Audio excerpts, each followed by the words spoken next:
हमने इंसानियत ने पूरी अपनी हेल्प करी, अल्लाह ताला जानता है। हमने मतलब हम पूरे लगे थे जान से। ये शोएब है बड़ा भाई, ये भी बड़े भाई हैं इसरार।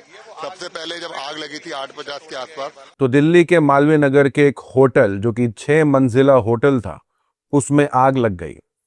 दृश्य इतने भयंकर थे कि मैं शायद वीडियो दिखा भी ना पाऊं, लेकिन जो अपडेट्स हैं वो जरूरी हैं, क्योंकि वहां जिस तरीके की चूक हुई, चाहे वो चूक होटल की हो, चाहे वो चूक फायर ब्रिगेड की हो, चश्मदीदों का जिस तरीके का बयान है वो आपके साथ शेयर करेंगे। कैसे लोग अपनी वहां जान बचा रहे थे और कैसे आस पड़ोस के रहने वाले मुसलमानों ने जिस तरीके से वहां लोगों की मदद करने की कोशिश करी है, वो तारीफ के काबिल है। क्योंकि ऐसे हालातों में अपनों को भी नहीं देखा जाता है, लेकिन जिस तरीके से अपनी जान पर खेल करके उन्होंने उनकी जान बचाई, वो काबिल तारीफ है। काफी कुछ चल रहा है, सोशल मीडिया पर शेयर करेंगे। और उसी के साथ साथ खान सर के हवाले से जो अपडेट आया, इस बार रोस्टिंग नहीं है, इस बार कुछ ऐसा है जिस पर यह चल रहा है कि भाई लॉ एंड ऑर्डर है तो है कहां, यानी बात बिहार की हो रही है।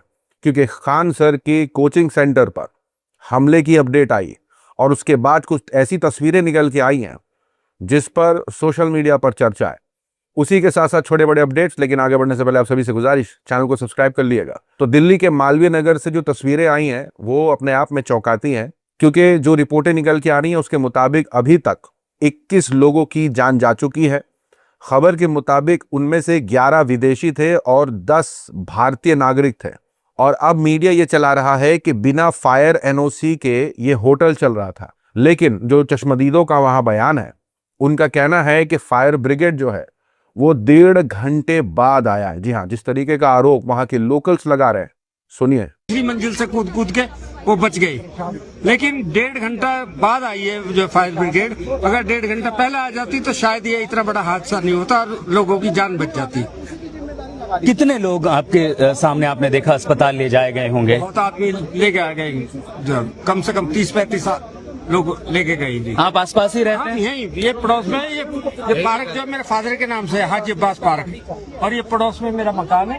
और ये भी ये दुकान भी, ये भी अपने भतीजे ही हैं, सब है। तो ये जो लोग यहाँ रह रहे थे, कौन लोग थे, कुछ पता चल पाया? कैसे यहाँ लोग आते हैं? बाहर के लोग हैं बेचारे, जो मैक्स हॉस्पिटल के लिए आते हैं, इलाज कराते हैं इसमें, वो ही है सब, ज्यादातर बाहर के लोग। उसी बीच कई तस्वीरें निकल के आई वहां से जहां लोग अपनी जान बचाते दिख रहे थे, लेकिन किस तरीके से वहां के आस पड़ोस में रहने वाले मुसलमानों ने कैसे अपनी जान पर खेल करके कई लोगों की जान बचाने की कोशिश करी, उनके भी काफी बयान वायरल हैं जो एक एक करके मैं आपके साथ शेयर करूंगा। जरा एक झलक इन वीडियोस पर डालिए। हमने इंसानियत ने पूरी अपनी हेल्प करी, अल्लाह ताला जानता है। हमने मतलब हम पूरे लगे थे जान से। CPR दिया है, मुंह से हमने ईयर दिया, लगा के दिया काली बॉडी को, बिल्कुल जो जल चुके निकाला, तब भी उनको बचाने को CPR दिया है, अंदर से ही ले देते हुए लाए। एक लड़का है अरमान, इसने अपनी पूरी शॉप के गद्दे, चादर। मैं ओजरानी गाँव से हूँ, ये हमारा गाँव है ओजरानी, मेरा नाम वसीम राजा है। ये शोएब है बड़ा भाई, ये भी बड़े भाई हैं इसरार। सबसे पहले जब आग लगी थी 8:50 के आसपास, हम लोग ही आए थे।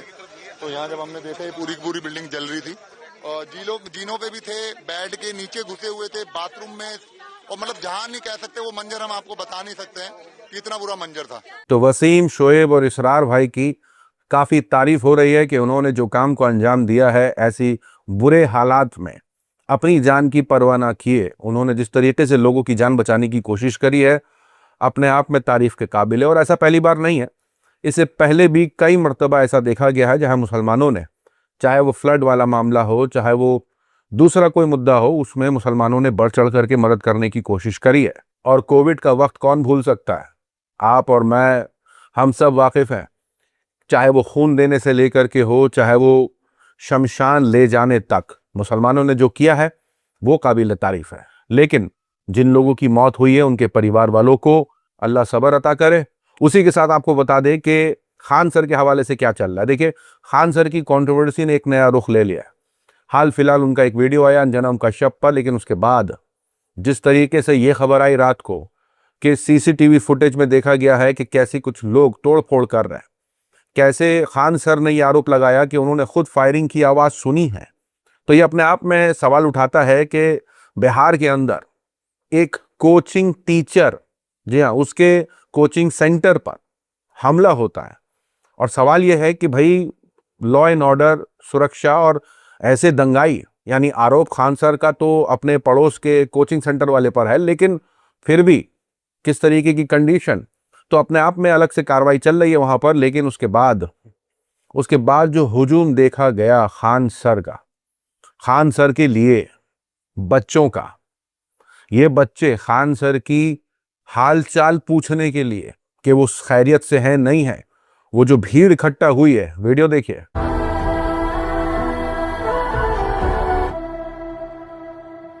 फलक तुम चाहो कि एहसास तू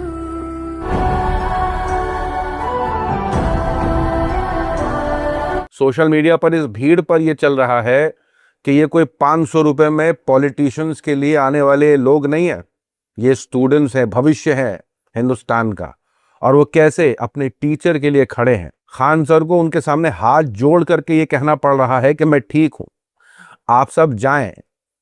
मतलब खान सर अब सिर्फ एक व्यक्ति नहीं, एक सोच बन चुके हैं जो लोगों के सिर्फ दिल पर नहीं, जहन पर भी उतर गया। उसी के साथ साथ कॉकरोच जनता पार्टी ने एक नया ऐलान कर दिया है। अपनी पार्टी के अंदर उन्होंने स्पोक पर्सन, मीडिया से बात करने वाले, फैसले लेने वाले, ये तमाम लोगों को नियुक्त कर दिया है। इसके बारे में डिटेल मैंने अपने दूसरे चैनल मिस्टर रिएक्शन वाला ऑफिशियल पर दे दी है, वहां जाकर के आप वो खबर चेकआउट कर सकते हैं।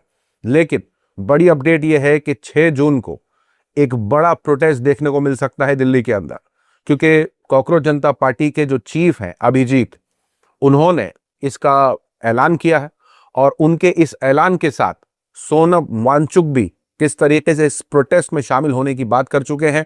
जैसे कि मैंने बताया पूरी डिटेल मेरे दूसरे चैनल की वीडियो में, तो वहां जाके चेकआउट करिएगा।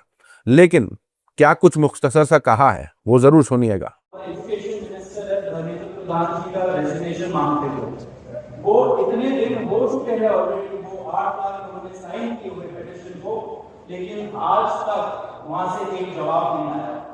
ये 2 लोगों को ऑफिसर्स को उन्होंने ट्रांसफर कर दिया। एंड अगर एजुकेशन मिनिस्टर रिजाइन नहीं करते तो इसका मतलब इस देश में अकाउंटेबिलिटी नाम की कोई चीज़ बची ही नहीं है। ऐसा लगता है कि सिस्टम जितनी चाहे उतनी गलतियां कर सकता है और उसके लिए कोई कॉन्सिक्वेंसेस है ही नहीं। सारे कॉन्सिक्वेंसेस स्टूडेंट्स के लिए है। ऐसा कब तक चलेगा? इसलिए अब वक्त आ चुका है, हम सबको साथ आना होगा और भारत के संविधान के रास्ते पर चलते हुए पीसफुली अपनी आवाज़ उठाकर धर्मेंद्र प्रधान के रेजिग्नेशन की डिमांड करनी होगी। में कोई भी स्वाभिमानी शिक्षा मंत्री ऐसी बात हो, पेपर्स लीक हो और कुछ चल ना रहा हो तो वो इस्तीफा देंगे, रेजिग्नेशन देंगे। 6 जून को मैं भी आप लोगों से जुड़ूंगा ये आग्रह करने के लिए दिल्ली में। यहां तक के सोनम वांगचुक के लिए जिस तरीके से आवाज उठाई जा रही है कि उनको एजुकेशन मिनिस्टर बनाना चाहिए कॉकरोच जनता पार्टी के अंदर, अब इस पर आपका क्या कहना है कमेंट में जरूर बताइएगा। आज की वीडियो में इतना ही। अपनी राय सुझाव कमेंट में जरूर बताएं। मिलूंगा अगले वीडियो में, तब तक के लिए अपना ख्याल रखें।